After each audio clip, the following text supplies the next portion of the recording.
Hello, everyone. This is Christina Barr, and you're watching Black Tea News.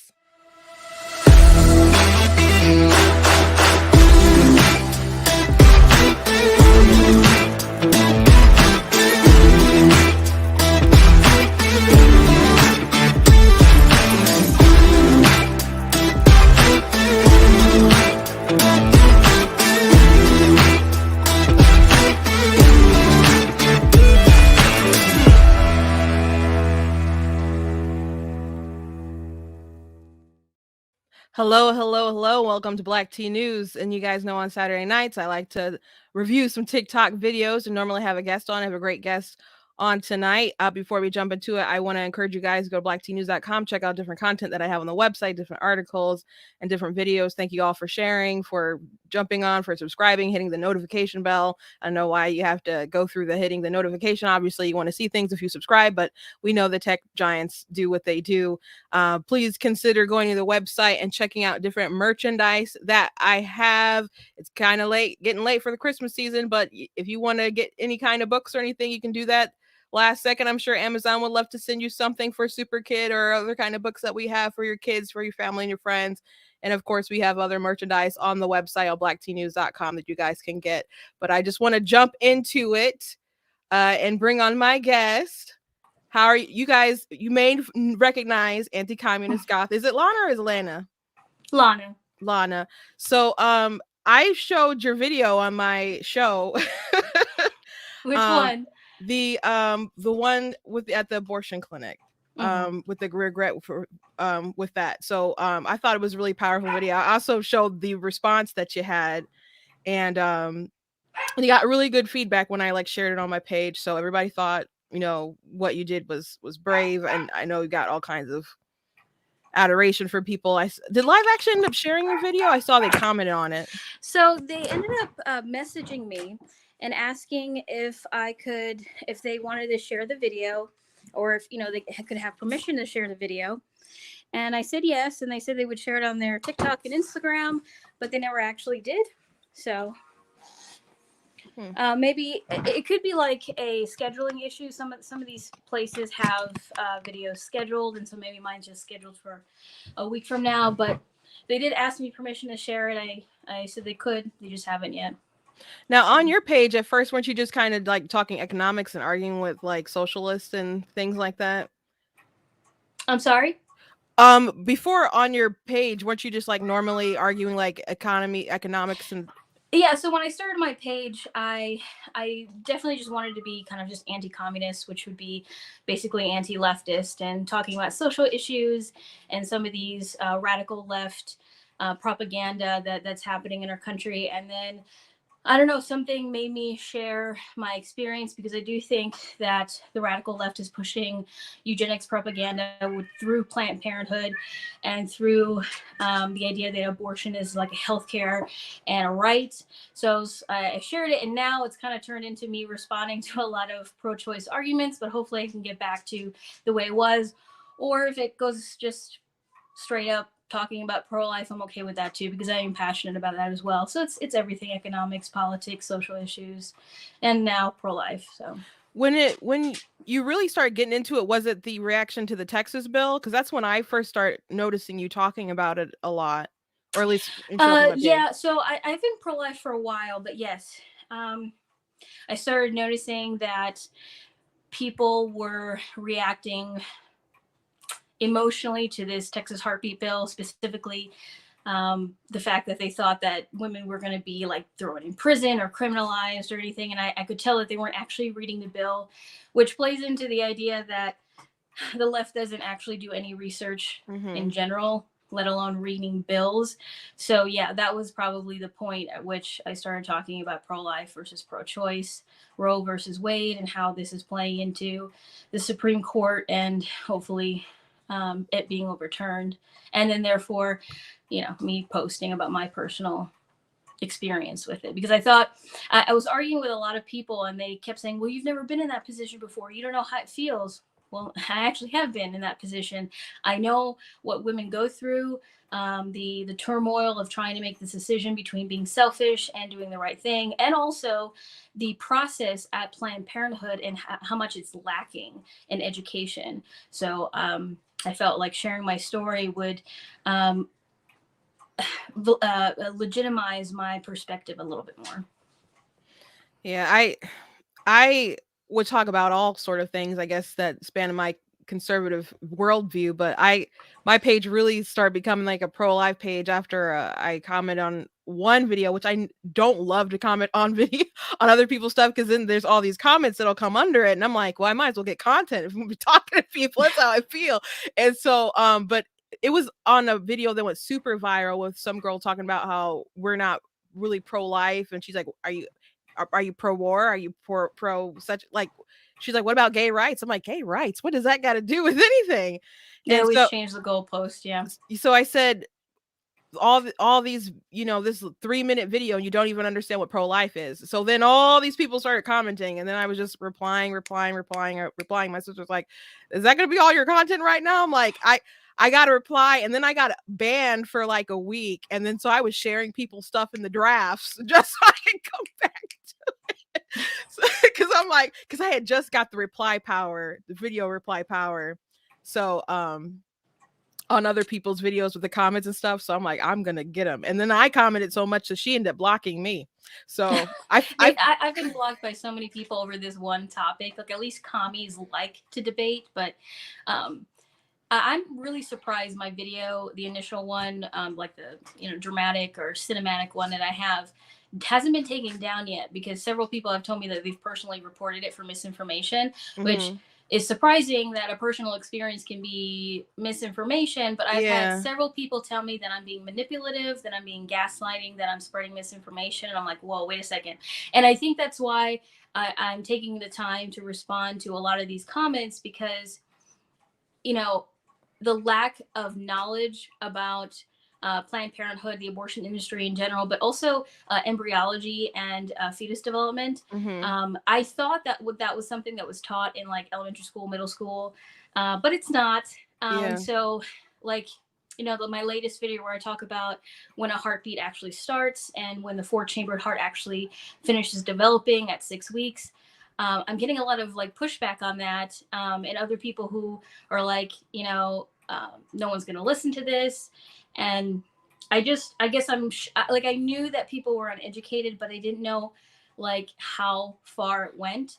Like, people telling me that the heartbeat doesn't actually start until like the 20th week, and that it's not actually the 20th week. Yeah, isn't it done at like week 10? I mean, the fetus has 90% of the organs that an adult human has at 8 weeks. That's very early in the development stage. The cerebrum is already almost fully formed at week 12, which to me is consciousness. Or like, I had someone say, okay, there's a heartbeat at 6 weeks, but it's not alive.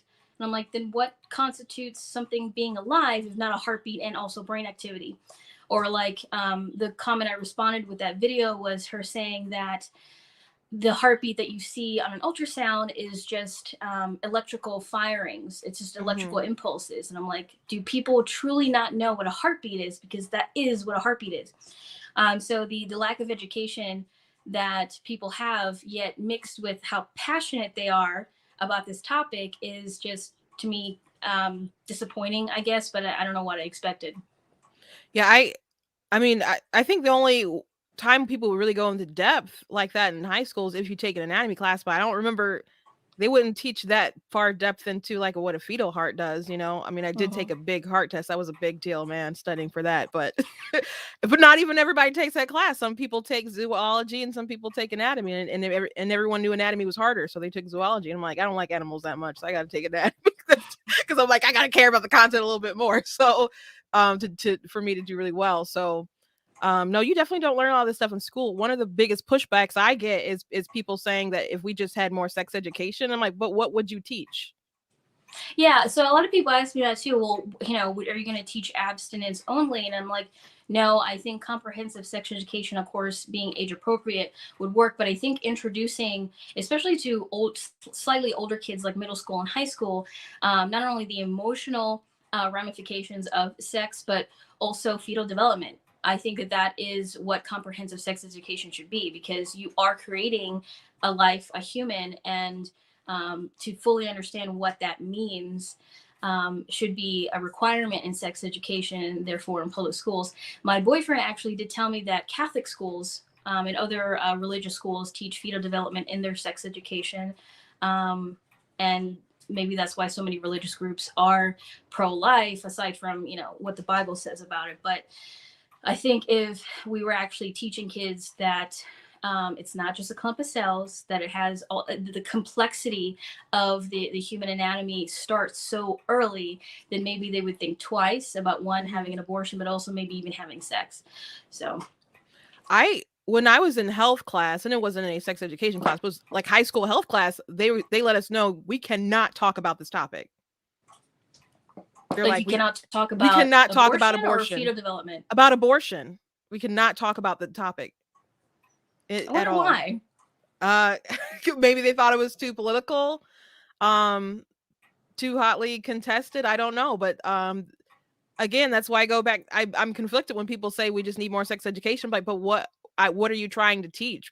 Now, if it was like you brought in like a man who's paying child support to like 6 women and could never have anybody for himself, and he says, "You don't want to be me," I'm like, I think that's good sex education. Like if it was something like that, that'd be different. But if it's just gonna be in Detroit, they in public schools, they're introducing it younger and younger, but a lot of it now is like gender ideology. Mm-hmm. So Which is, I mean, people can be whatever they want, and if a child decides to be a starfish, that's fine. But I don't think that we should be pushing that as far in sex education, because it's requires too much maturity and in-depth knowledge about gender identity and sexuality to be able to even surface level understand that. But if they think that children are mature enough to understand the spectrum of gender ideology and transgenderism, then why aren't they old enough to understand fetal development or the abortion argument in general? Why one and not the other? And I think it's because there's an agenda behind it. there's obviously an agenda behind it. There was I don't know if you saw in California, some teachers got busted because they got, well, they have these clubs where they indoctrinate kids. They would spy on their browser history. They would listen to them in the hallways, and they invite them to these clubs. They're not official clubs, so they don't keep logs. So if parents were like, are they in the clubs, they'd be like, well, I don't know. Mm-hmm. And there were 2 teachers who indoctrinated this 12-year-old, and they into being trans, and then they changed her name. They gave her different pronouns, invited the parents to the school and said that your child is trans. And then when they didn't respond the way that they wanted them to respond, they called CPS on the parents. Wow. So that's the world we live in right now. And they even had like at this big conference in California with the teachers, where these 2 teachers that are part of the school were telling people how you can actually indoctrinate kids in conservative neighborhoods. So there's teachers out there who know that parents would not be okay with it, yet they find ways around it. So Mm-hmm. I don't know what I would do if I was a parent, if in that situation. Well, I was homeschooled. My brother and I were homeschooled, so I have a different perspective on the public school system. At the time, we moved around a lot worldwide, and in a lot of countries and even a lot of states, homeschooling was either illegal or very very hard to follow, like these laws that you had. But in some states, I had to go to school for 2 months, 2 weeks, three months. It kind of depended on what was going on and the state laws, and I also had to take tests. So Mm-hmm.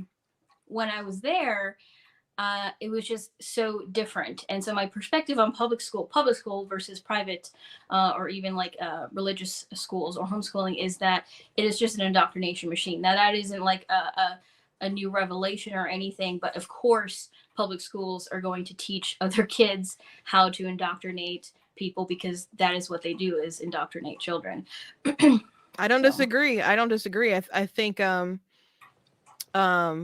colleges, I think Bill Nye said something some years ago. My dad heard he said something to the regard of when kids get into college, that's kind of when you can separate them a little bit with their mindset. And that was like, I don't know, maybe 15 years ago, my dad mentioned something like that, but they don't wait for college Mm. now. I feel like it's maybe really different. I mean, I'm only a few years older than you, but in high school I had a couple of teachers that challenged me. And of course I was more vocal than other students, so I don't know how much they indoctrinated them. But I it seems like it's so much more intense now than it was back then, but I don't know. Yeah, like I think that also the difference between now, I don't have much experience with private school, but homeschooling, for example, versus public, and this is not like an insult to you if you went to public school, but what I've noticed with a lot of public school people is that they don't actually know how to self teach. Mhm. So like when I get comments on my video saying you shouldn't be looking into that, or like in my last video, or even when I talk about the vaccine, they're like, let the experts handle that. Let's only Mhm. have medical professionals teach us or educate us. Why though? Like if I'm reading the same material that these doctors are doing or these medical students are reading, then what's the difference? You know, and I think it's because they've been taught to only listen to whoever was appointed as authority on that subject instead of going out and learning it yourself or doing it yourself. And now we have this like, horde happening.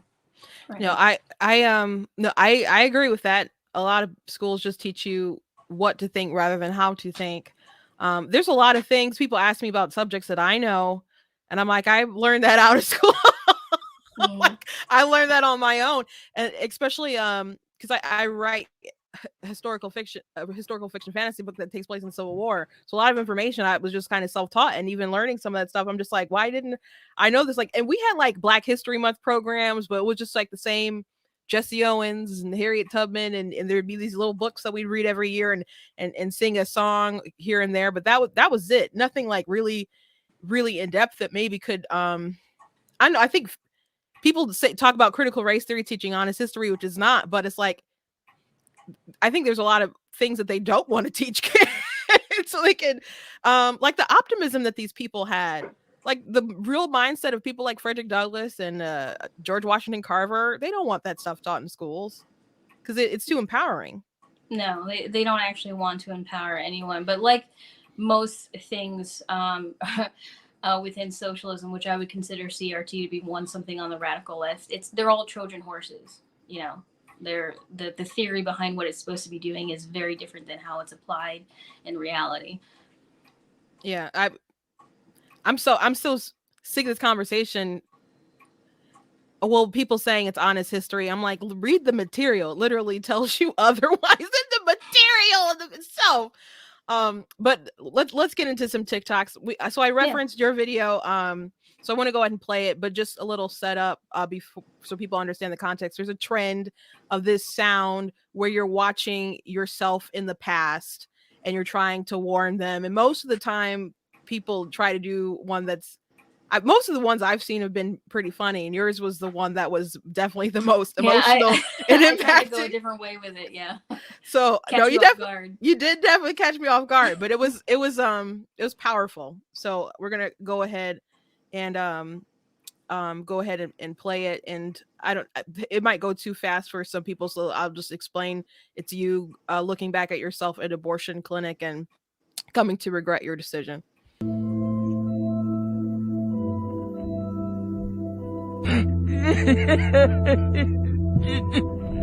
No! No! No! No!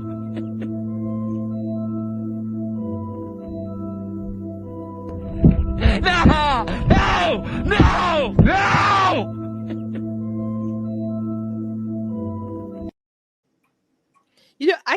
I really can't believe they didn't take it down. Yeah, I mean, like I said, many people have told me that they have personally reported it and hasn't. So I'm actually really surprised, but I'm grateful. I don't know, maybe some things, maybe God's looking out. I don't know. A lot of time, I've gotten a lot of comments saying that my emotions are dramatic, or they aren't real, or I'm just looking for attention, blah blah blah. Because I am not one to emote in public like that. I'm not. But and I guess this is something that you can't get from a 30-second TikTok. But women who have abortions, whether they regret it or not in the beginning, your sins catch up to you. They do. They always will. And it's something I have personally learned to just kind of like move to the back burner, so I can just be driving and I'll start thinking about it, and I will just start bawling, or I'll be praying and asking, for forgiveness, or I'm so sorry about this, or even just talking about it to most people, and the tears will just come. So, I mean, those were very real emotions. So, yeah. So did you ever not, once you had the concept, did you think about not putting it out? So I did start kind of regretting posting it when, not necessarily when the hate came in, because I'm used to that, but like, so it kind of blew up and so many people were sharing it. And I was like, I don't know. I guess it is kind of airing like a very personal trauma, and something that I will deal with for the rest of my life. So there were brief moments of like, I should just delete it, but so many people had shared it already that can't really just delete it. And and I'm gonna make a compilation of the comments that I got, but then I started getting comments like, this video changed my mind, or I had a lady from Sweden, and I didn't find out that she was from Sweden, say, I regret taking it. I just took the pill and I don't know what to do. Your video made me rethink that I could be a mother someday, of course, in broken English. And I tried to help her and show her the website of Abortion Pill Reversal International, I think is what it's called. And, I was talking back and forth with her, and she said she's going to talk to the clinic. Now, I don't know if you know the abortion statistics in Sweden, but it was very unlikely that she was going to get the help she needed. Wow. But she had taken it to, she had changed her mind too late, and they couldn't reverse it. But when I started seeing like the real impact the video was having, and it wasn't just like some video that someone's going to scroll by, that it was actually having real impact, then obviously those thoughts went away. So. I saw someone write that they canceled their appointment, and I like I think I started crying. I was like, I mean, so I mean, it's amazing to have that sort of impact. So I know that was raw and dredged up a lot of emotions, but to know that you do have that sort of impact is really important. I remember someone left a comment on one of my videos, and they said that they believe that I made a comparison with abortion and slavery and how I broke it down. And let's be honest, it helps that I am black, and it's like I have the authority. But and then they're like, you really changed my mind on this issue. And I was like, that is like my proudest day right now on TikTok from at least that point when someone had first said that. So you out here actually saving lives.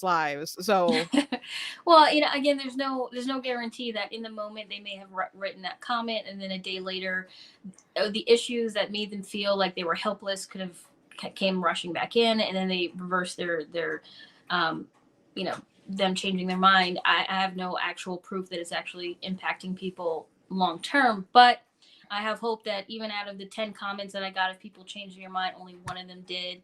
But aside from that, I also had a lot of women I felt like were almost like confessing in my comments. Like I had women tell me, I've never told anyone this, but I had an abortion when I was 23 and I have always regretted it. Mhm. Or, I had an abortion without somebody knowing. And, it's almost like they were confessing in my comments, which is another reason why I'm really grateful that it never got taken down, because it seems to have been an outlet for people to kind of release that even a little bit.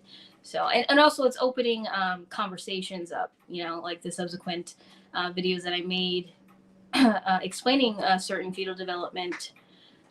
So maybe it's, overall, I think it's a good thing. I'm sorry, my troll came over and trolled you and did a whole video on you. That guy who said you could be discouraging women who need an abortions, and what you're doing is dishonest, not dishonest, but he said Irresponsible. irresponsible. Yeah, he wasn't the first person to tell me that. I don't know how I'm being irresponsible and reckless, but I mean, we both know why. It's because it's a perspective that works against their personal perspective and agenda. And so they're going to try and dissuade me from sharing my opinion or perspective, which is another reason why I chose to share it, because you can't shut somebody up and invalidate their personal experience. They've tried, but you can't logically do that. You can tell someone that they have an opinion about something they've never experienced, but then when you see someone who has experienced it, how do you invalidate that? You can't. So then what? You just say you're reckless. Because I've also had comments saying that sharing my experience might persuade a woman to not have an abortion, and the first thing that comes to my head is like, well, duh, you know, like, good. I don't know what you expected me to do to tell them that having an abortion was a fun experience, that it's not going to affect them long term physically or emotionally. Like, what did you want me to say? I'm not gonna lie. So he was just the worst, and in a lot of really insincere in a lot of ways. But I just don't think a lot of people have really thought through their positions on it. mm-hmm. And so that's another reason why I guess I do so many to challenge people on it. Like, do you really think it doesn't make sense that it's not alive until it comes out of a, you know, a kuka, as my sister would call it? I'm like, it doesn't make any sense. Well, you know, some of my comments said this, and I didn't know this, but in Judaism, they don't believe that life begins until the first breath, as opposed to like Christian theology that believes life starts at conception. And I just like, I don't understand that logic when we have so much medical material to prove otherwise. But, you know, ideologies like that are like religion, and it's based on faith. Well, you know, my leader told me that a 6-week-old fetus is not a human. It doesn't have a heartbeat, and it doesn't matter what you show me. That's what I believe, and that faith is really hard to break like that. I haven't heard that out of from Judaism. I mean, I've heard that they very much feel like you mind your business, I'll mind my business. So some of them are pro-choice, like they don't like it personally, but they are pro-choice, as in you do what you feel that you need to do. But I don't know. I feel like I would have. I guess I'm not going to doubt it. I doubt it a little bit, I guess. No, but I could be wrong, and this is, you know, this is just some random pro-choicer in my comments, so it very well could. I just feel like I would have be heard Ben true, Shapiro and talk I don't about know it once. enough about Judaism to really say that, but if that's true, then that would explain, you know, the kind of add that to the pile. But I could be wrong, and you know, maybe somebody in your stream or somebody can correct me, and hopefully that is wrong, because that doesn't make any sense to me. It doesn't make any. It doesn't even make any sense from the perspective of the Old Testament. I mean, because the only thing there is Adam, and he wasn't conceived, because that's the only scripture to verify that. And breath and other parts of the Bible, breath and like spirit are kind of like interchangeable bit. So it doesn't make any sense beyond that. So I don't know. But so many people say that it's not alive until it's born. So it must come from somewhere, right?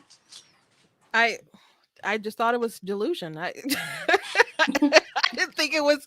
I'll have to ask about that, because like I said, it sounds kind of strange. Okay. Yeah, please do. And if it's wrong, let me know, because that was very shocking to me. I'm like, is that true? Because that doesn't make any sense from a spiritual perspective. Okay. Well, let's get into another TikTok video. For those of you who don't know, I'm going to play something from Modern Warrior, and Modern Warrior has a really big account. And this is something someone stitched replying to his, but he has a really big account. He calls like all white people colonizers, and he has all these allies who follow him, and he calls people colonizers in a derogatory way. So this someone gets the better of him, so I just had to play this. 10, 20s, and the 50s. I'm a motherfucking star. Yep, guys, he signed it. Land's ours.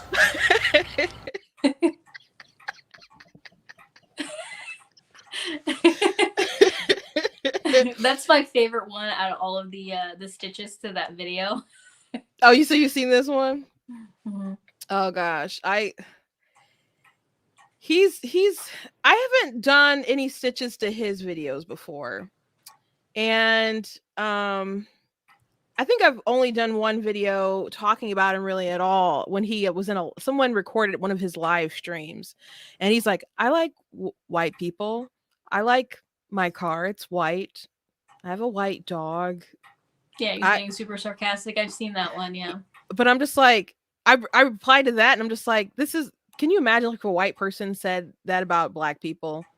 It's like, I have a black dog and a black car, and I eat at Chicken Shack, which I'm convinced only white people do that anyway. Because I don't know. I don't go.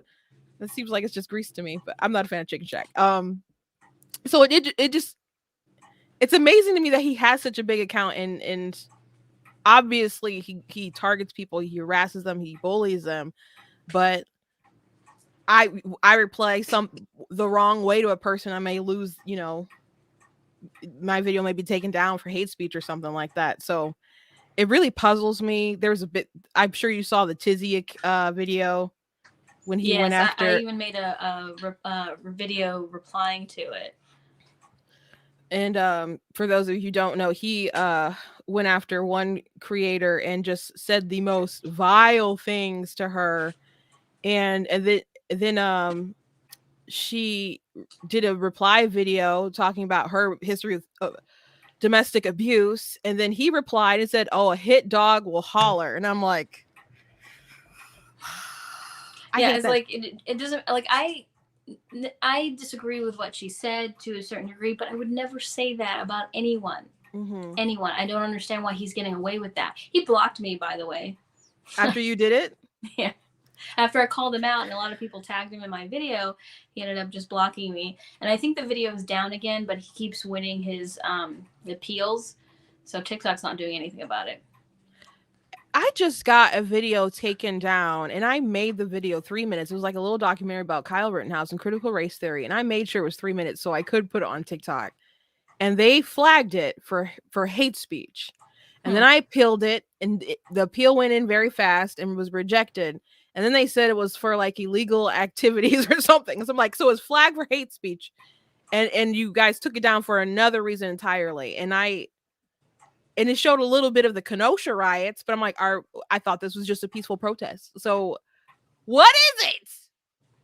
So I don't know if you've looked into how the appeal process in TikTok works. And again, I could be wrong. And of course, it always changes. Like Facebook's appeal process has changed like a million times.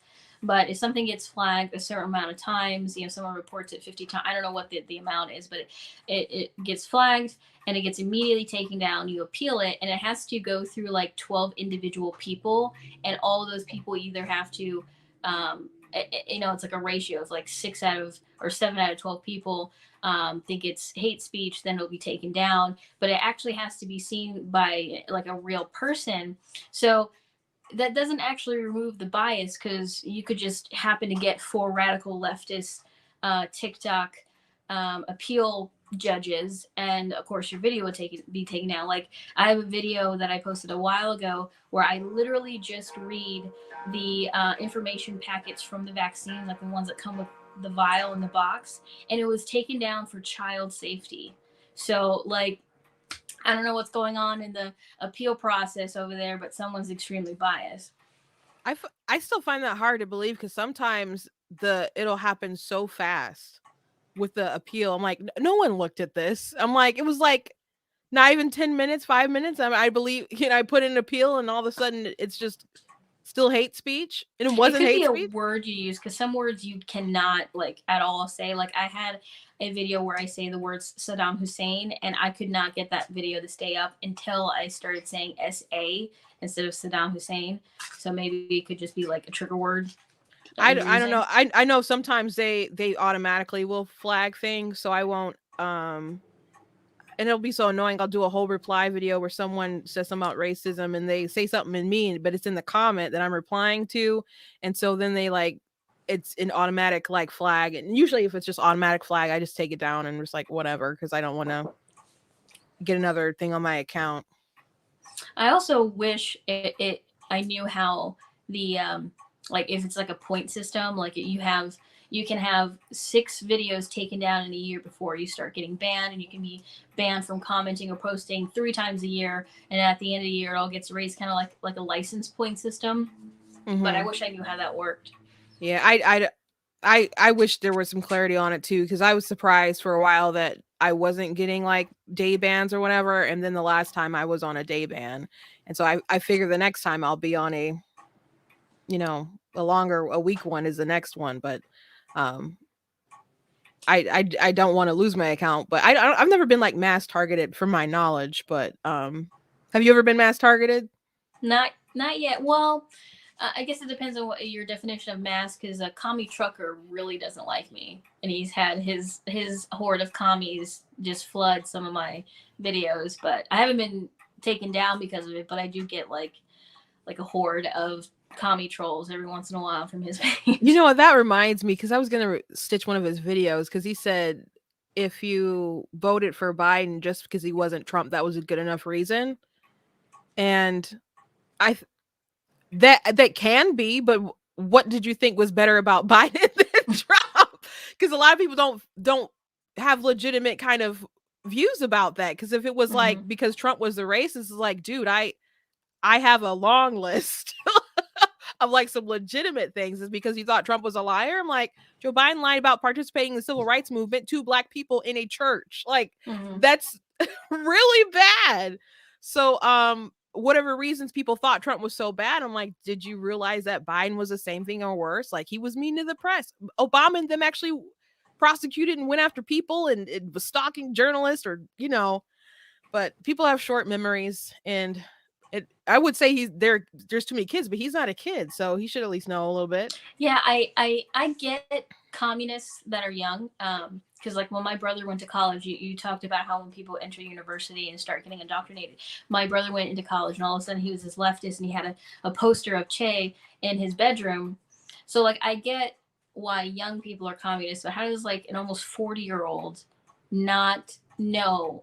How have you throughout your life, have you not seen the patterns of leftist policy come in and it turn out horribly? Like I don't know how somebody with supposedly critical thinking skills and a fully formed brain actually think it's a good ideology. I don't know. Someone did say amazing for exposing yourself that way, so brave. I could have very well been myself due to peer pressure, to put it lightly, but grateful for my choice to stick to my guns. The comment's very big, so just for a second. Thank you. That's nice. And sticking, all you have are your convictions, and if you let someone take that away, then what do you have? Always stick to your convictions. Abigail Shreier wrote an amazing article. I did a whole show just basically reading it because it was long, but she went to Princeton University and gave a speech to them about how she said when she goes Abigail Shreier wrote Irreversible Damage. Are you aware of that book? No. So it's about she believes that there's a social contagion to like the trans movement. And so she had parents that were reaching out to her because their daughters were turning and were becoming trans, becoming men. And it seemed like they knew their child and they knew that it wasn't right for them. So they tried to get other reporters. They wouldn't listen. So she actually tried to pass on the story to some people and they wouldn't take it. So she just started interviewing family after family after family. And so she realized a lot of these young women who would normally have kind of other social issues or mental issues or whatever, and maybe they'd be bulimic in the past or cutting or something like that, instead of doing things like that, they would become trans. And so she did all these interviews with trans people and parents and so on, and wrote her book. And she's a huge pariah. Amazon and other, you can still get her book, but like they purposely will shadow ban it and other things like that. It's never like popping up people's algorithm, even though it's something that they probably want. And so she taught at Princeton. She gave a speech at Princeton, and she said the number one question she gets asked is, what's it like with everyone hating you? That's the number one question. So she said, honestly, it's freeing. Because she took all these, philosophy classes and psychological classes and stuff, and when she was in college and stuff, and people would question if you even have free will, and we're all like programmed into the system kind of. And she said, you don't really know who you are until you're faced with some kind of adversity, and that's when you get to just step out of the box, and we'll say the Matrix in this case, and really prove who you are, that you do have some say and you do have some will. So she really encouraged people to stand out and speak up, because there's 62% of people in the country who are too afraid to voice their real opinions. So and it's not that other people don't have similar opinions, they're just too afraid to speak up on the issues because they don't want to be canceled. They're fear what will happen with their job and whatnot. So it was a really powerful piece, really good article. But she's been through the ringer. Her book is it's pretty fascinating. But let's move on to another video. Now this is someone goes around interviewing people in the street about COVID, and so there's I put two of them together, and these are always funny. These are interesting for real. Vaccinated? Yes. Nah, bro. Nah, bro. Hell no. Absolutely. The other side believes that the vaccine itself can give you some harmful side effects, right? You think those exist? No. The more people that are vaccinated, the more people that are out wearing masks and contributing generally to public health, washing their hands. You don't got to if you don't want to. For herd immunity, we need at least 65 to 80% of the population vaccinated. Why are you paying people to take a shot? The accounted death count for the vaccine, do you guys know that? Nope. No, I haven't seen anything. I don't have that statistic now. Been to a sold out concert. Like, you feel me? In A concert, like we all packed together. You feel me? Never. I don't know if it is something that we can, and we might have to continue dealing with it. Freedom of choice. Hell yeah. Continual booster shots every 6 months. The immunity kind of wears out around every 6 months, and of course then other variants come up, and so you're kind of just racing with the virus. Are y'all vaccinated? Yes. Also, yes, and I just got my booster. I'm not vaccinated. I am not vaccinated. And, there's a lot of people out there right now. They think the vaccination has potential, harmful side effects. That's paranoia. So the people that I know that refuse to get vaccinated, it's because what they see in the media, and the media that they are looking at is extremely biased. Your body, your choice. That's your body, your choice. Yeah. And generally speaking, they just don't look into anything other than what that media source is telling them. Do what you want to do. So as far as ending the pandemic, how can we end it?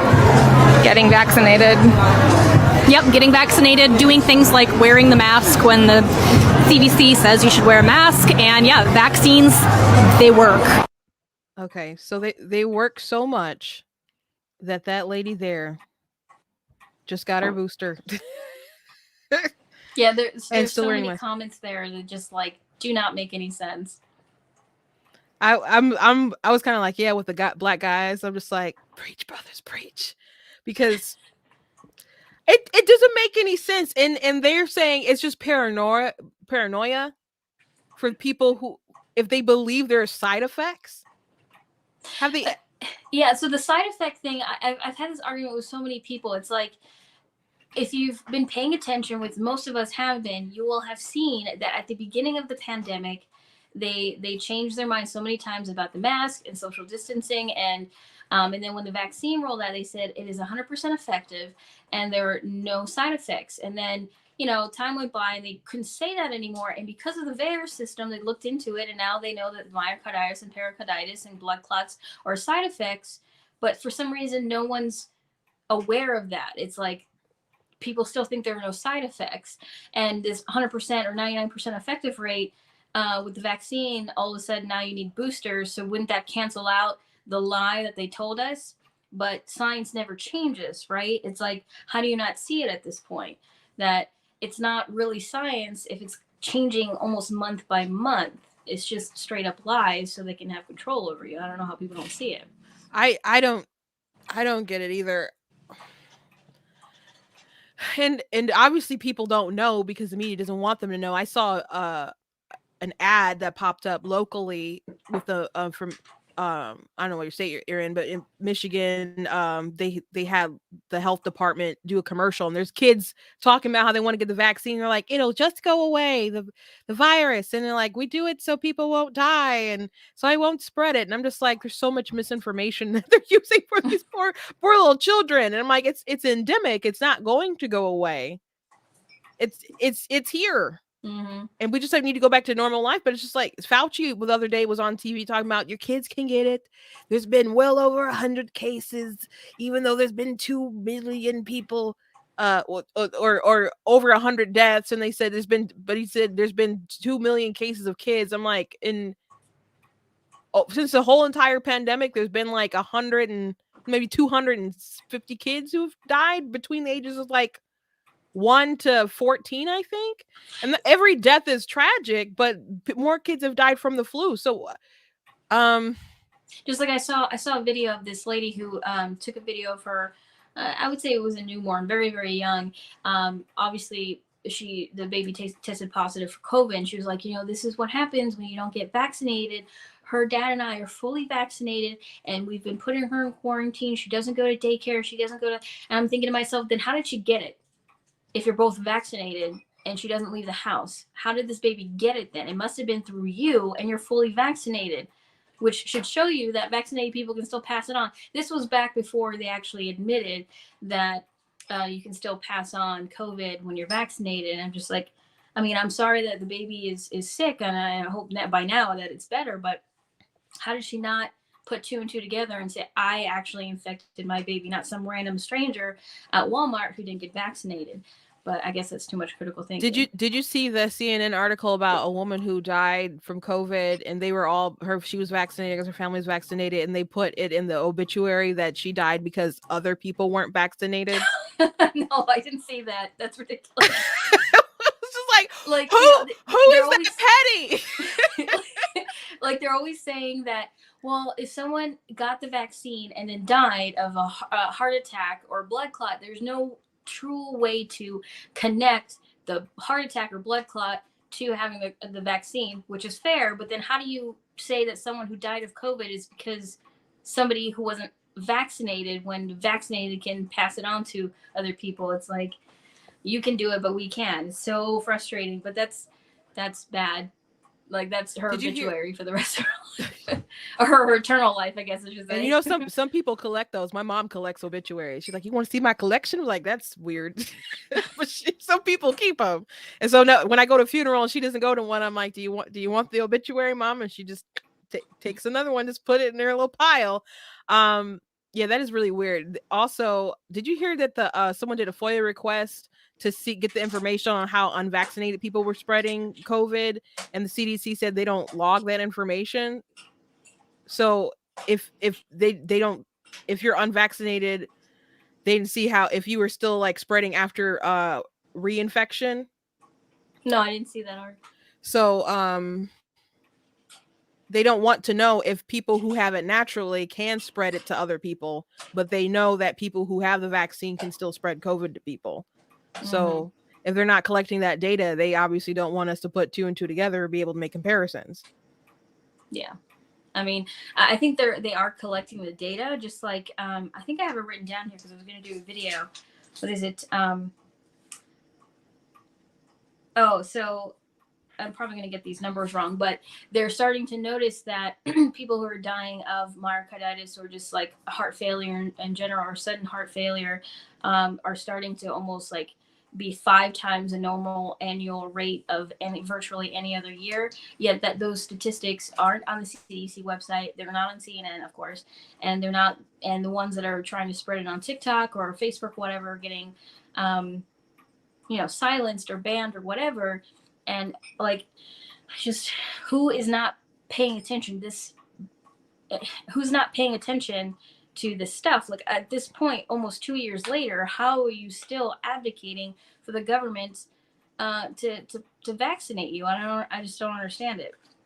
I don't understand why people would still be advocating for them to take over healthcare or anything, especially since they can fire you at their whim. Apparently, the more entangled you are to the government, like they were trying to do in nursing homes, like, oh, you guys are paid through, they get insurance with Medicaid and whatnot. So if you work in a nursing home, we're going to make sure that you're fired if you don't get vaccinated. It's like, why would you want them to have more power? It just doesn't make any sense to me.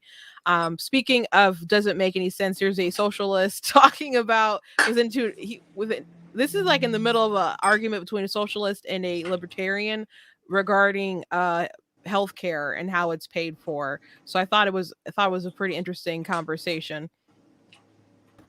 You can just change health insurance providers just like that? That's crazy. Yeah, that is crazy, because I didn't say that. I was addressing the absurd idea that force is choice and choice is not choice. And I said we'd have more choice if we got regulations out of the way that are limiting that. Did you know that 49% of Americans get their health insurance coverage through their job? Yes, I'm aware that many people get their health insurance through their job, but thank you for Googling that and reading that off the screen for me. The funny thing is, that's due to government regulation. That started with the New Deal, and now we still have tax incentives that incentivize that.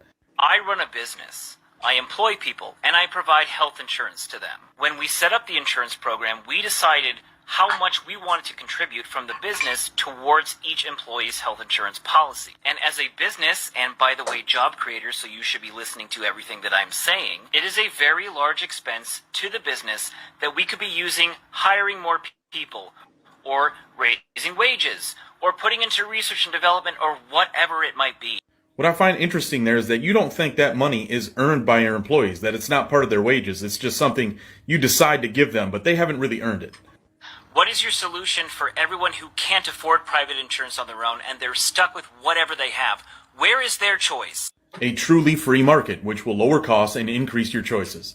And for the people that still want it but can't afford it, others can help them out voluntarily. Give me all of the regulations that we currently have that are keeping costs high and keeping quality low. There's too many regulations for me to list them all, but off the top of my head, get rid of the tax incentives that drive so many to get health insurance through their employer. Get rid of certificate of need laws that limit the amount of hospitals we're allowed to have. Get rid of the regulation preventing people from buying insurance from a different state. Get rid of the monopoly privilege known as patent laws that restrict the supply of drugs. And many more. What you have to realize is regulations come at a cost. You may agree with whatever the regulation is, but it's going to come with a cost. But most importantly, whatever your solution is, you don't have the right to force people to pay for it. And if it's such a great idea, you shouldn't need to force anybody to pay for it. And with your little tagline here, I don't know what you consider right, but the idea that not wanting to force people to do something is selfish, and wanting to force people to do what you want is not selfish, is amazing. So, what kind of arguments do you have with socialists, I guess, who want like Medicare for all, and what are your conversations? How do they normally go? Well, so his argument is, a very libertarian of him. So most libertarians have the idea that choice through coercion is not actually choice. It's the illusion of choice. Kind of like, I know a lot of libertarians say taxation is theft, but it's not actually theft. It's coercion, which are two different things. So if socialists tend to have the illusion of choice. And if you look at history of socialist countries, they give the illusion of voting. They give the illusion of choice of the type of job you have. They give the illusion of equity and equality. But of course, equality of poverty is not actually equality. But what he was saying about healthcare, if I remember correctly, I might have to watch it again.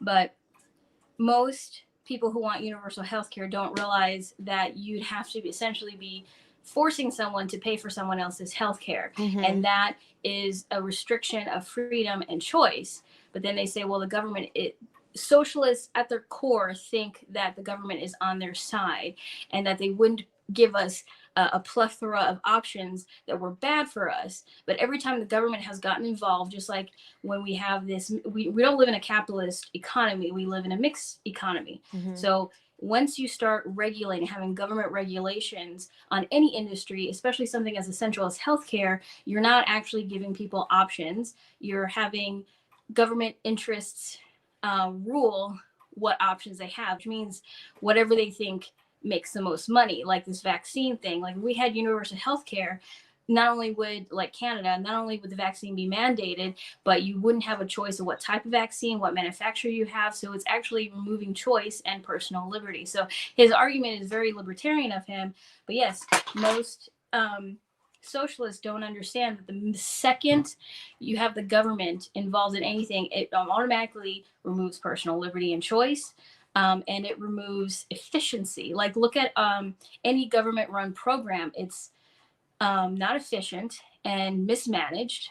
So why would you want that governing your healthcare? Mm-hmm. And if everyone had, just like in Cuba or Venezuela, when universal healthcare exists, everyone doesn't actually have good quality care because they have to somehow spread it among, in this case, 330 million people. So the quality of care would be much lower, or you'd end up waiting forever for quality care.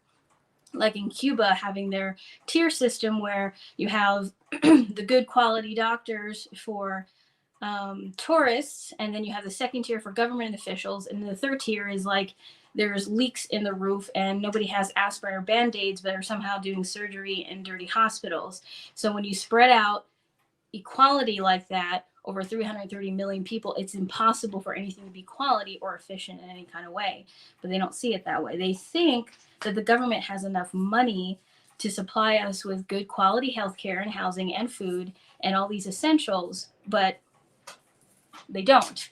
Just like when Biden promised for student loans. to pay off everyone's school loans, and nobody realized that the amount that it would take to pay off everyone's university debt or college debt is more money than it costs more money than how many dollars are actually in circulation.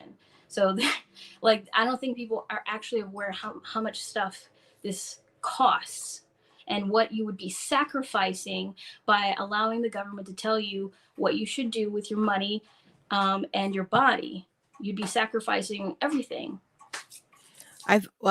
People are so short-sighted, but what I thought was really interesting about the guy who said, I'm a business owner, so you should listen to me. I'm like, okay there. But he was complaining about how much they were paying, and to hit him as a business owner, that they're paying for their employees, and we could pay them more. We didn't have to pay for the healthcare. And I'm like, so you don't want to pay the cost for your employees, so you wanted the government to pick up the bill, is what I'm hearing. Yeah, and that's the problem with socialists in general, is like they think that the government gets money from, like, I don't know, a tree in the backyard or something, or the air. The government only has money because they take it from us. So you personally might not feel like you're paying for your employees' health care, but it's still going to come out of your taxes. So for universal health care to exist, taxes would have to go up to almost 45%. I lived in Germany, and they have their taxes there are close to 40% or 45%. I don't remember, and I don't know what they are now because that was almost a decade ago that I lived there. And their quality of care varied from person to person, but like, you're not removing paying for your employees, you're just paying for it in a different way, but they don't see it that way because it's not, like you said, it's too short-sighted. It's not free. Yeah, my sister, she ended up leaving the job she was at because of COVID. Basically, they ended up giving her ultimatum. It's kind of a long story, but when they gave her like her package or paying with the rest of her benefits and stuff, the cost that they said that they paid her was higher than the paycheck she was taking home, but they include all those kind of benefits as being part of the package. And when people go to different jobs, they always ask, what are the benefits? I did, and he had mentioned in another reply video the socialist did, he said, well, what do you mean there are regulations that cause health employers to pay for the insurance? And so then the libertarian ended up replying back and said, well, I assumed you probably would have known this. And he started explaining about in the FDR put wage caps on people so people couldn't pay their employees more. And so then there was incentives to start paying for people's health insurance. And since they couldn't give them raises, they were like, well, we got these benefits.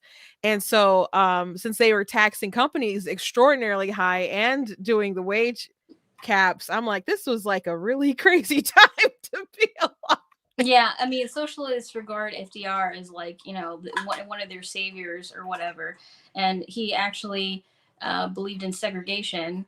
So like, I don't understand why socialists regard him as like this sort of person to look up to. And the reason why he implemented a minimum wage was to keep minority groups oppressed. Yeah, I've been reading a lot about eugenics, and I did a video. People were like, oh my gosh, we need to know more. And so I did a reply to that video and continue the thread a little bit. But a lot of people don't know that. I didn't know that till maybe like earlier this year, start looking into it, and just how gripped our country was, like late 1800s, early 1900s, by eugenics. And of course, people have known that for a while as in regard to abortion. I guess a lot of people actually still don't know, but a lot of people in the pro-life movement know. It's so well known now that they denounced Margaret Sanger, not acknowledging the guy who took over was also into eugenics. So it's like, you can't wash your hands of this just because you got one shiny sacrifice. But because, you know, people talk about systemic racism, right? Which is the idea that the systems that were in place now were built during a time of extreme racism, right? So apply that same structure to other organizations like Planned Parenthood, it was Mm-hmm. built with the agenda of being a eugenics facility to somehow eradicate the Black communities and also lower classes like what were at the time were like the Irish and the Italians, Mm-hmm. because Margaret Sanger believed that people who were poor could not properly take care of their children and therefore shouldn't have any, or that their genes were, I don't know, whatever eugenicists think. And a lot of the arguments that pro-choicers have, and I don't think they realize this, but are extremely eugenicist-y. I know it's not a word, but like the idea that if a baby can't survive on its own, it should be killed. Does that mean everything that can't survive without some sort of dependency on someone else should also die, like handicapped people or elderly people or 8-year-olds? Like, where does it end? I had someone, they claimed to be Republican, and they told me that they were pro-choice because not everybody can handle a kid with autism. I'm like, I cannot get behind that genocide, ma'am. I'm like, do you know what you're saying? Just like Iceland has 100% abortion rate for babies that are found to have that condition where you're missing a chromosome. I'm blanking on the term. Missing. Well, that wouldn't be. You're not. Well, whatever that.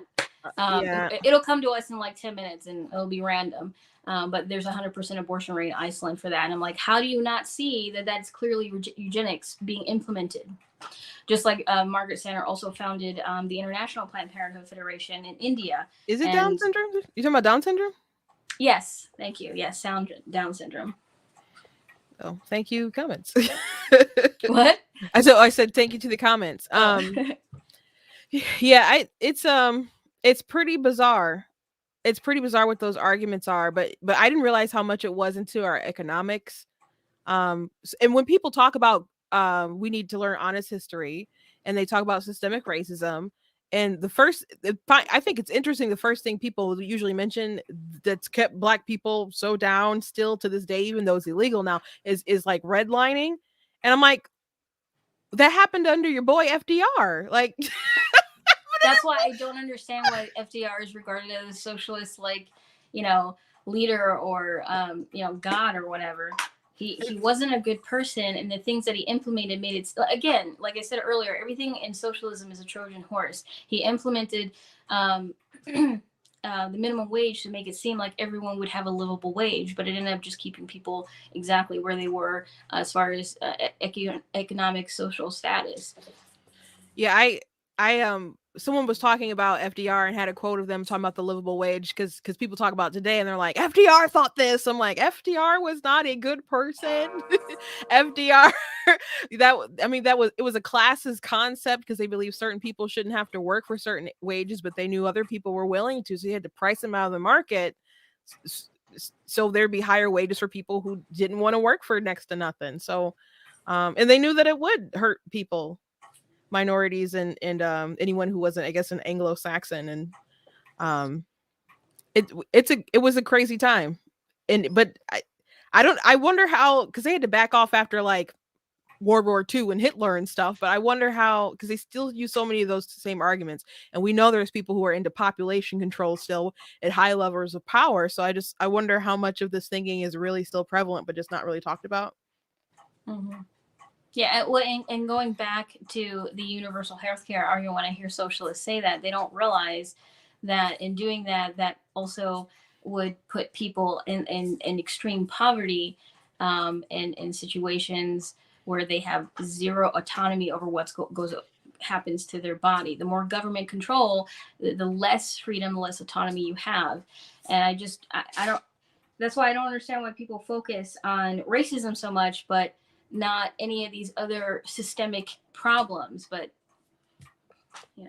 just like if you go to India, they have very, very strict caste systems even today. Even they have their own socialist history, but they still have very strict social caste systems.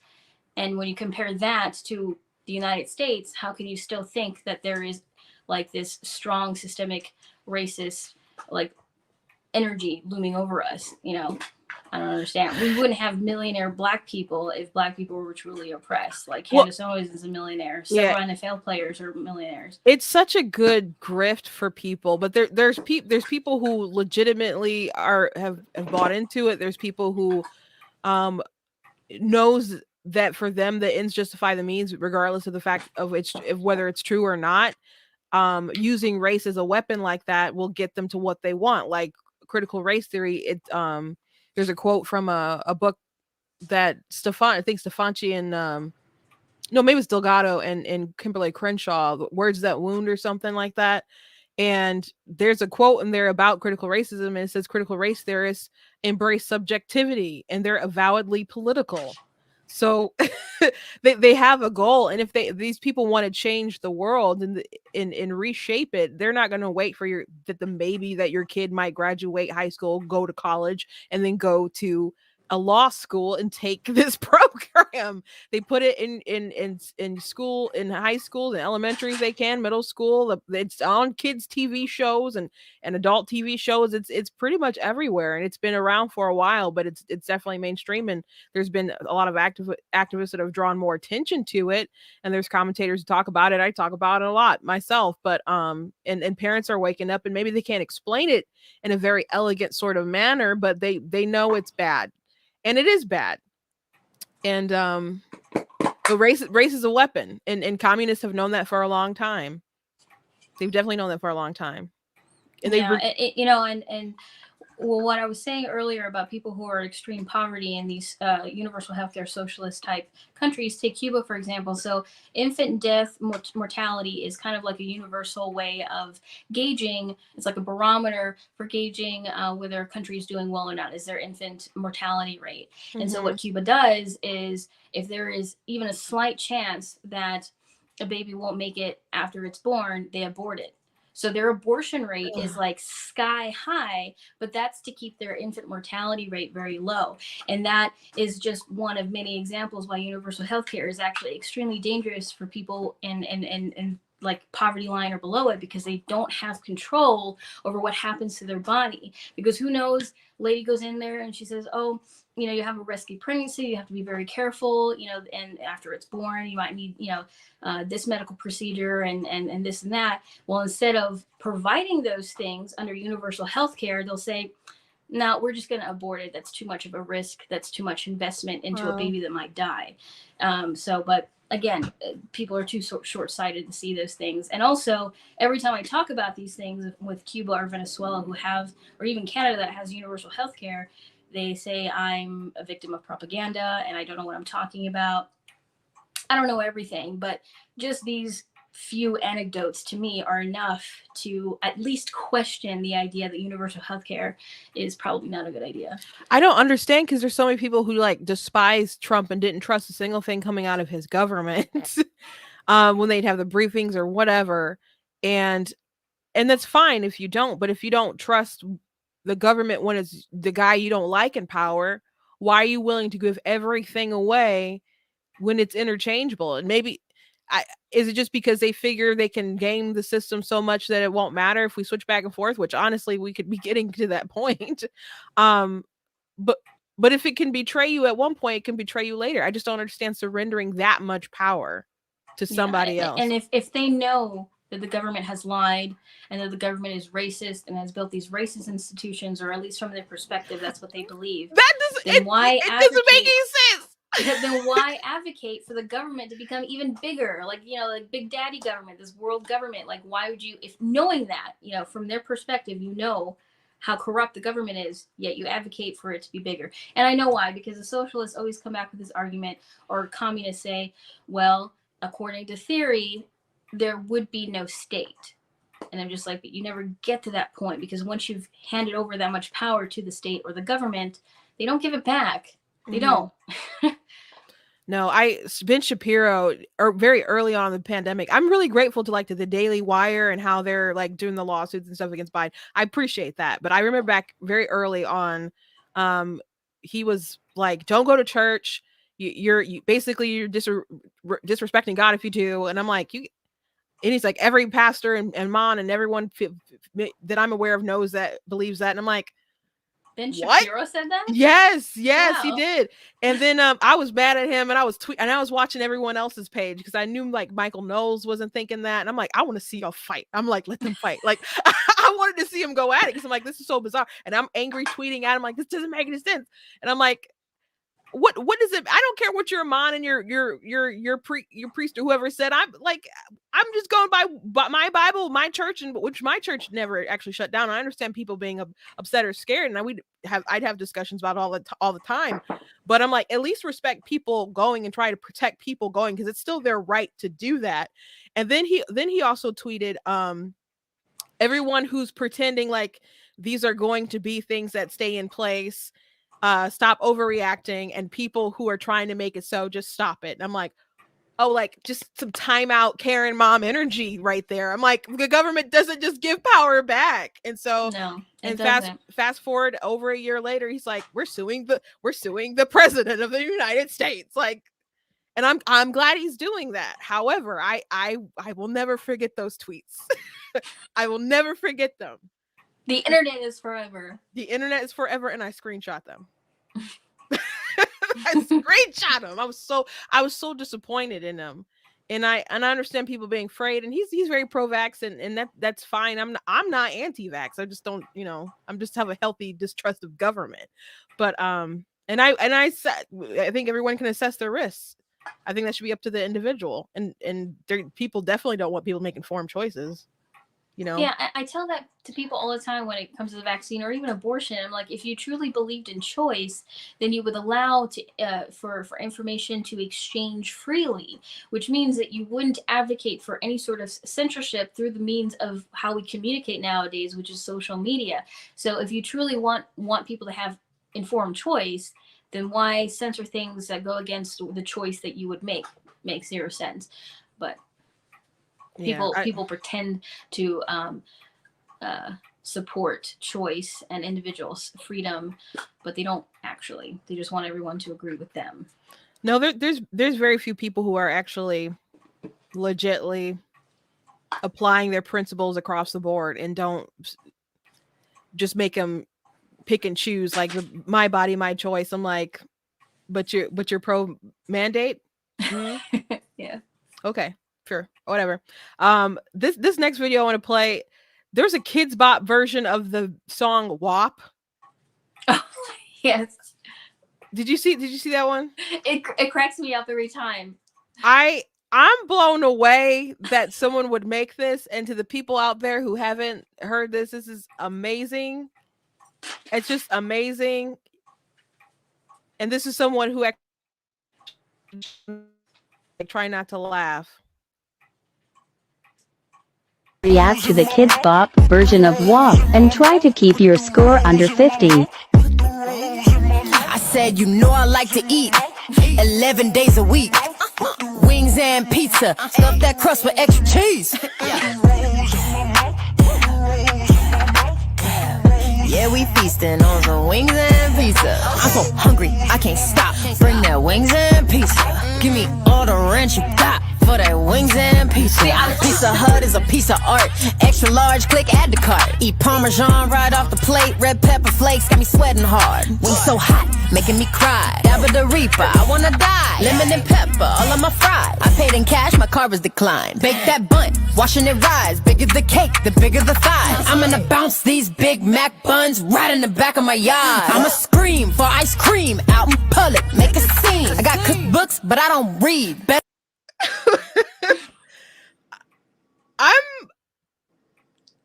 I don't all the way understand why. Like, I understand the concept of Kids Bop, but isn't that song just a little too explicit to have done this to? Well, first of all, I love that version because I love to eat, so I can get behind that version. Okay, but yeah, I actually don't know why Kids Bop exists because, I mean, kids at that age are old enough to like Google the original version, right? Mm-hmm. So how are you hiding those lyrics from them? But I don't know. Maybe kids will fall for the idea that is what the original version is talking about. I don't know. Well, I guess if they hear like some kind of music, or maybe they hear their mom kind of listen to somewhere like, no, you got to listen to the Kids Bop version and something. But I don't know. Isn't that kind of like a gateway? to some degree. But if they're gonna do, I understand with some songs it may have a curse word or two, or one that might be a little too mature. But WAP, I haven't even heard the full. So I've seen Ben Shapiro's remix, like rapping and people like cutting it, and those are funny. But that's not something I wouldn't just like sit down and watch myself. So I'm just like, I don't understand why they would do one that was that filthy and then to a kids bop. And it's pretty ridiculous, and it is pretty funny though, obviously. Put the rolls in my mouth. And yeah, I don't know why Kids Bop just doesn't just like make their own music for kids that sounds kind of like pop culture-y type sounds. I don't know why they have to take a bad song or an adult song and make it for kids. Like, just make your own music. But I also remember listening to the commercials for Kids Bop when I was however old I was, I don't know, 11 or 12, and I thought it was super lame. So it's not actually sheltering kids from anything anyway. I in the only places in the real world I remember hearing them is if I went to like Jeepers or something, like a kids place, like Chuck E. Cheese has their own like music that they basically do. So it's not even like Chuck E. Cheese. Chuck E. Cheese is like so modern. They have these big, huge screens and light up floors. They don't have tubes anymore. They don't have ball pits. It's just like a token gaming place. It's very strange. Not at all with the animatronic creepy mice that we had back in the day. I've been to Chuck E. Cheese twice this year for birthday parties, and my niece got in this little bus like when it was my time to watch her, and she was just in the bus like for 10 whole times. And I'm just like, it's just moving like this. Why do we have to stay here? I think they should just turn down the lights, put a fog machine, and then make it into a haunted house. And that would be the new Chuck E. Cheese. Chuck E. Cheese haunted house.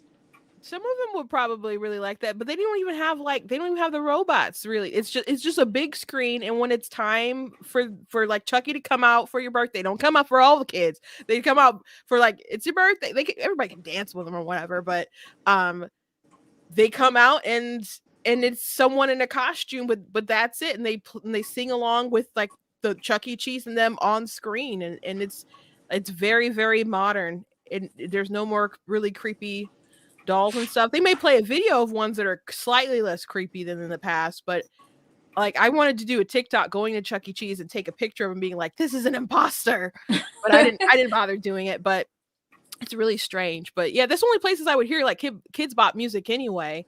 And there's you say you think it's a gateway, but like in what way do you think it's a gateway to getting used to listening to pop culture, pop music or popular music? Or I don't know, maybe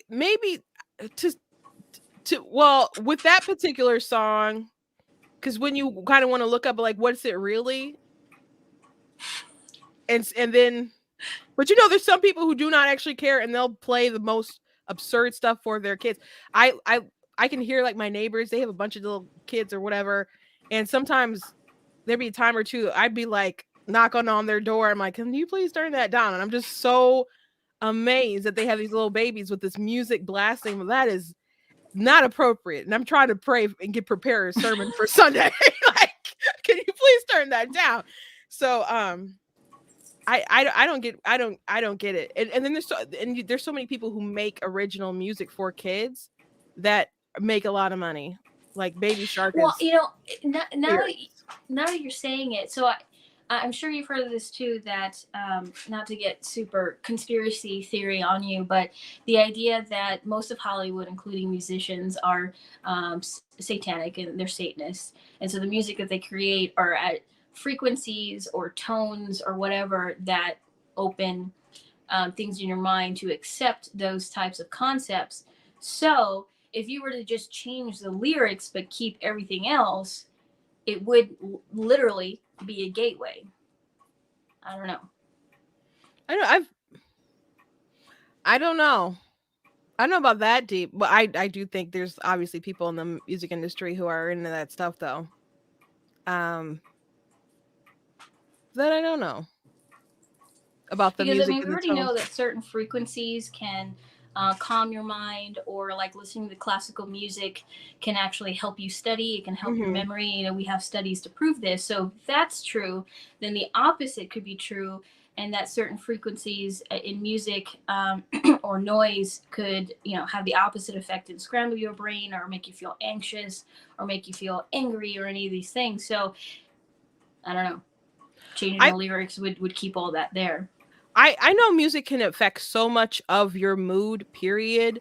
Like, my parents were very, very kind of strict with the music and stuff. Even when we watched like all that, when it was like time for like the special guest to come on, we had to turn on the TV. And if you try to sneak it, to like be like, "Mama, they're watching the music people on all that," and then you have to come and like, you know, turn off the TV and get in trouble or something like that. So I didn't, when I was in choir in high school and we were singing Bohemian Rhapsody, I'm like, "What is this song?" Everyone's like, "What is wrong with you?" We were pretty sheltered with a lot of that stuff. So I didn't really start hearing more music until I was a little older. But my sisters talked about how like they were like into these like love ballads and stuff, but it just made them have desires for Jews that didn't want them, and it just made them kind of so sad they had to cut some of that, you know, stuff out. And so I mean, I guess I can be a wide variety of things, but I think music is a little different though. You're listening to the same thing. Sometimes people put it on repeat and can really affect your mood and stuff like that. So Well, like if you watch some of the videos from the Travis Scott, the Travis Scott concert. I'm really bad with names. That's the one where people die and stuff, right? That one? Right, yeah. So and then he just didn't stop the concert or whatever. It was a big deal. Anyways, if you see videos from that concert, you can hear in the background like certain like very, very repetitive tones. Now you could say that that's just EDM music in general, but some people were saying that it was very anxiety inducing at the time. But even watching the video, it can be anxiety inducing.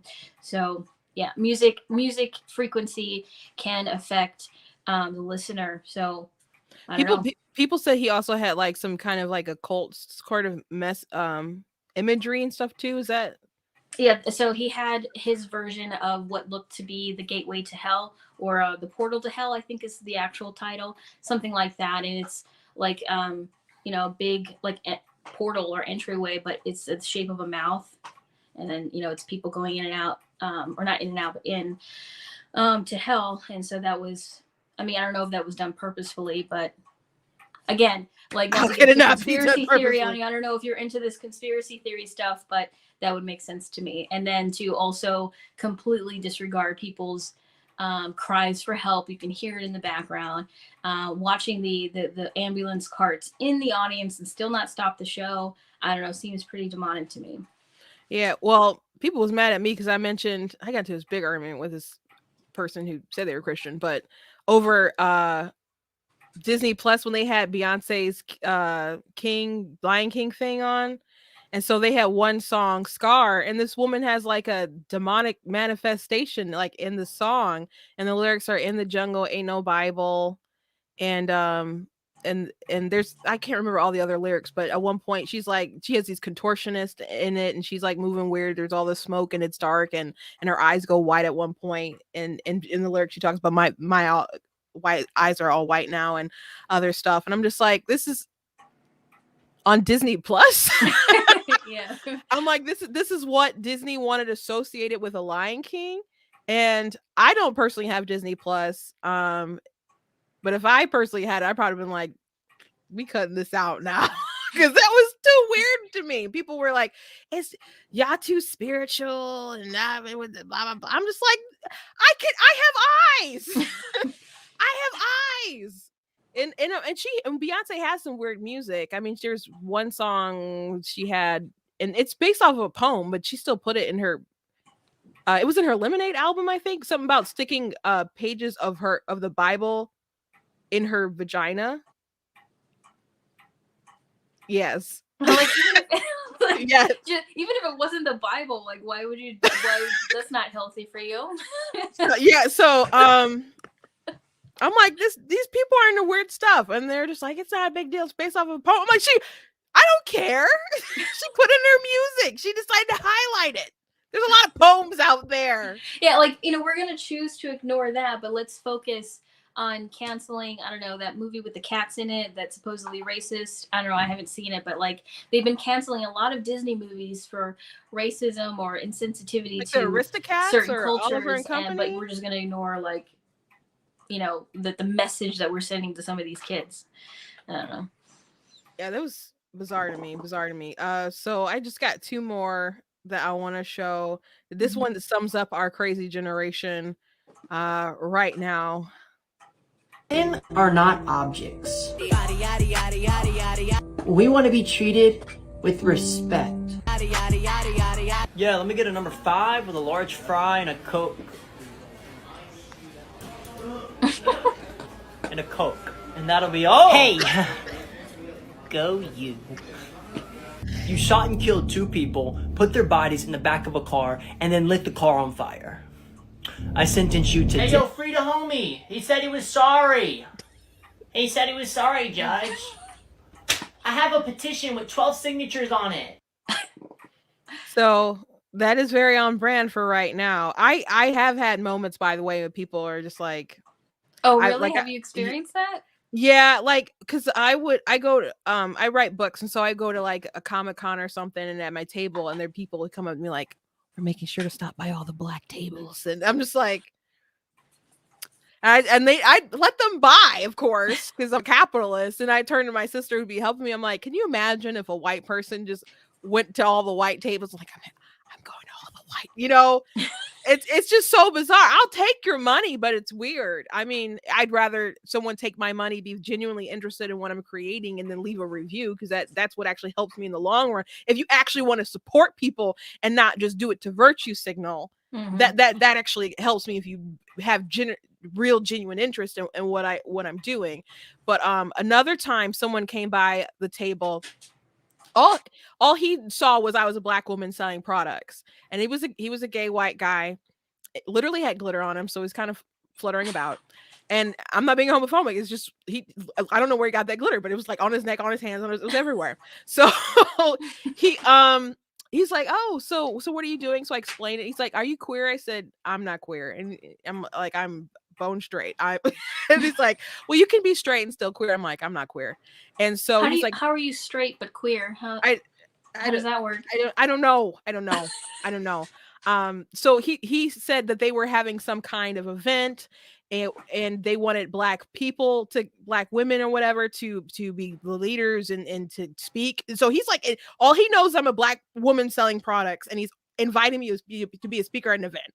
And then he starts saying things like, our group shut down Trump and them when they try to have an event out in Illinois. And then he starts mentioning things like the patriarchy and blah, blah, blah. So I know this isn't my kind of thing. So I just let him talk for a while. And then I say, "Well, you know what? I just really don't feel like I'm oppressed by the patriarchy." And he's just like, "Oh." He's like, and then he just goes off on me, and before I could reply, he's like, I'm just gonna go, but the patriarchy is real, and you are oppressed by the patriarchy." And he goes and he blutters off, and trailing glitter behind him. I'm lean that literally. And I turned to my youngest sister and I said, "I don't have time to be oppressed. Like, I'm out here doing my thing. Why do I don't have time for that mindset. I'm trying to make my table money back." I'm like, I don't have that kind of time to be some kind of victim and let that hold me back. So yeah, people do that. And like I used to see stuff like that when I was an EMT, and I also went to the fire academy.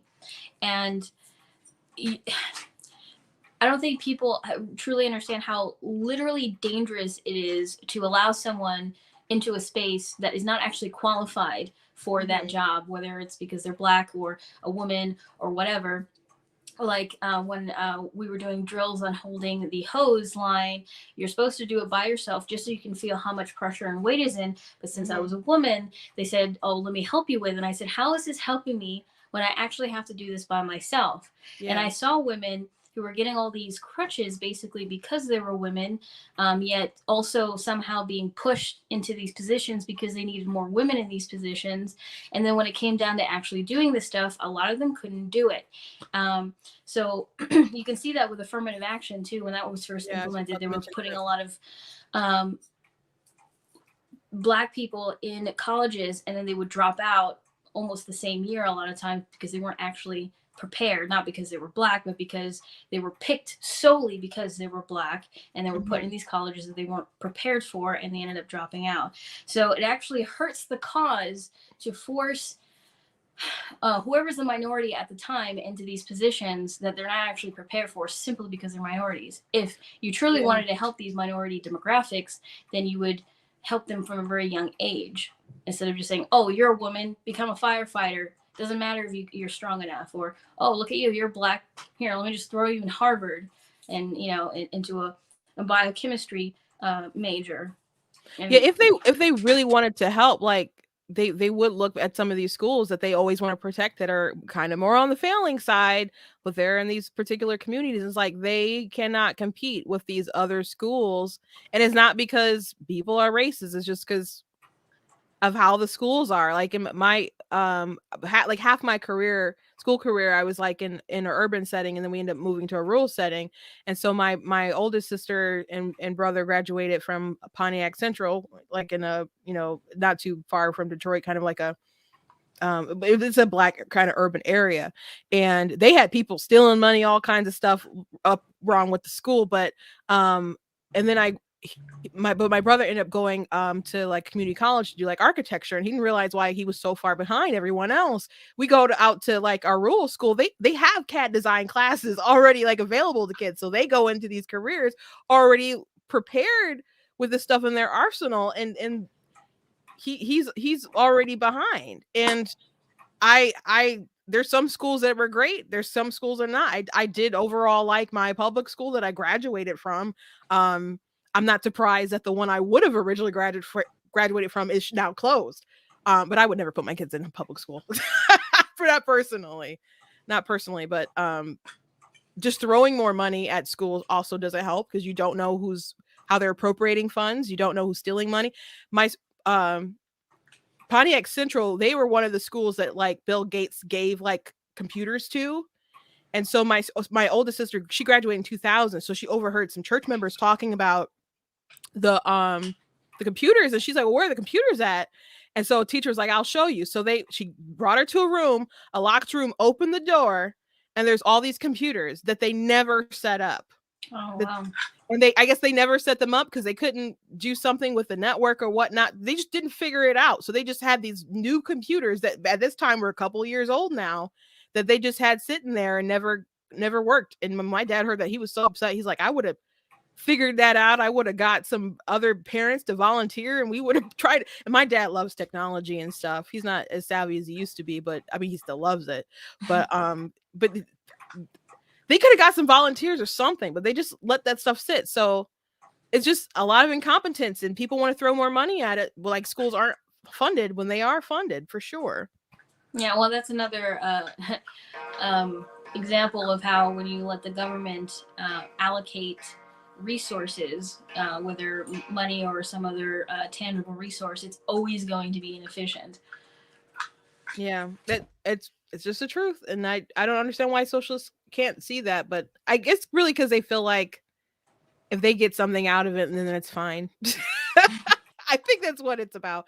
But one more video. This one's pretty funny. I don't know if you've seen this one. It's a Christmassy sort of video, so I just thought we are in that time in that season. So last one. Honey, how do I answer? It's big. Jesus What do you answer? calling. You're on. Oh my gosh, look at you. You're so svelte. Your father's here with you. Hi, Jesus, how are you? Your earthly father. Yeah, how are you? I haven't seen you in a while. We set up the Christmas tree for you. For you, for your birthday. Yeah, happy birthday. You coming home? Not coming home. He's not coming home. That's okay. That's okay, sweetie. You know your mother misses you, okay? Me, I'm not really your father.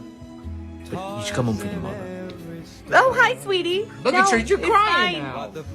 You're crying now. You're doing big things out there. You're saving people. You're turning fish and loaves into bountiful baskets. You think you could at least see your mother? That's funny. I thought it was great doing the the guilting Jewish parents. Yeah, well, because a lot of people don't know that Jesus was born Jewish. And I don't know how people know that, but they don't. But I also think it's funny because wouldn't Mary be in heaven? Is Right? with the skit? Huh? Yeah, Wait, like wait. isn't that it's supposed to be Mary, right? Mm-hmm. Wouldn't she be in heaven? It's just a skit. I don't know.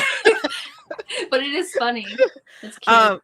But the comments in there, somebody was talking about Joseph. They're like, "Ooh, I like that salt and pepper Joseph."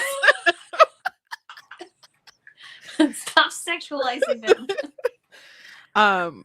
Well, and just in general, not sexualizing Joseph, but the older you get, the more you appreciate a little salt and pepper. I don't starts to look a little distinguished. But yeah, those were like the top comments. But I thought it was a funny skit. Yeah, it's cute. Well, that's all that I have for tonight. And I know I said I usually shoot for an hour, and it doesn't usually work that way, but we're not going to quite go into 2, so we're going to call it a night. I do really appreciate you coming on, and especially sharing your experience with all that you do fighting the communists, but you're telling your story regarding your experience with abortion and your how you came to regret it, and that you go out and you talk about the embryology with people who really don't want to listen. And I feel that so many of these people are young and they don't really, I know, maybe have a lot of value in themselves, because I'm like, why? To me, it's like, why do they feel that they need it so badly? And Well, that's someone told them they did. I mean, I've had people tell me I've had 2 abortions and I don't regret it. And I'm like, you will one day. Like, I don't know how you can not. Just like I even had someone say, well, I'm a mother of 3 and I had one and I don't regret it. And I'm like, look at your daughter or son and say, and tell them to their face, had of course not really, because that would be traumatizing for the child, but could you look at your child in the face and say, had you been in my uterus at any other point in my life that was slightly inconvenient for me, I would have killed you? You probably wouldn't be able to say that to them, but that's basically what you're saying, And I don't know, people don't want to hear it, but it will come back to them, like it always does. Well, like the commenter said earlier, what you did was brave and like I said, impactful. And I like to think that people's hearts and minds are getting changed, and maybe that's why so many people comment too, because they want to be challenged, because otherwise a lot of people can just scroll, and so maybe some people want to be challenged even though they cannot quite admit it to themselves. Of course, some people are trolling, but a lot of these people just need to grow up a little bit, because it is a young app. It is a young app, so maybe they will think twice, especially after hearing your experience. And I really appreciate what you do. Thank you. And thank you for inviting me. I hope it was fun. Yeah. Is there any other place that people can find you at besides TikTok? Right now, no. Well, I do have an Instagram. I don't post on it very much, but I plan on using Instagram. It's the same tag name, Anti-Communist Goth, as where I'm going to put all my banned videos. And I do plan on doing a YouTube. I was going to start posting in the summer, but a couple personal things happened. So I do want to be able to expand on some topics that I talk about, because 3 minutes just sometimes doesn't cut it, especially for some of these nuanced arguments. But for right now, it's just TikTok and Instagram. But as my platform gets bigger and I expand to YouTube and all that, then I'll let everybody know. I don't know how long we all have to be on YouTube. I know they're like cracking down on a bunch of stuff. I guess they have been for a long time, but I'm going to start expanding on some different apps myself other than like the main ones, because the apps that say that they have zero censorship, like the one that's almost identical to TikTok, I joined and I forget what it's called now. I don't remember what it's called, but there's just not the user base like any of the other apps. And even if it does have the user base, like TikTok's user agreement has expanded as it's grown. Even if they start out with zero censorship, as it gets bigger, it's inevitably going to have some form of censorship and banning and things like that. So it's kind of probably something we're always going to have to deal with. So yeah, well, TikTok is a great. I really like the app, and I don't want to have to get banned or something on it, because I really do like it. They need to lax up with the hate speech stuff, because they created the app for people to comment back. Like, that's especially when you can reply on other people's Like they know what they're doing. Like, so why are you trying to punish me when you goaded me into it? That's how I feel. That's how I feel. But anyway, thank you for joining me tonight. Like I said, I really appreciate it. Everyone, please visit. If you're on TikTok, please make sure that you follow her, and you can follow me at Black Tea News. That's basically all my social media handles on Instagram, YouTube, TikTok, Facebook. The only one that's different is Twitter, and that one's at True Black Tea. Make sure that you guys go to the website, blacktnews.com, check out different articles and that I've written, and check out different merchandise that I have. To the person who purchased some of my books and said that they're going to leave a review, I appreciate that. You don't have to if you didn't like it, though, but... no, seriously, just I thank you for buying it, and your honest opinion is always appreciated. Thank you guys, and I will see you next time.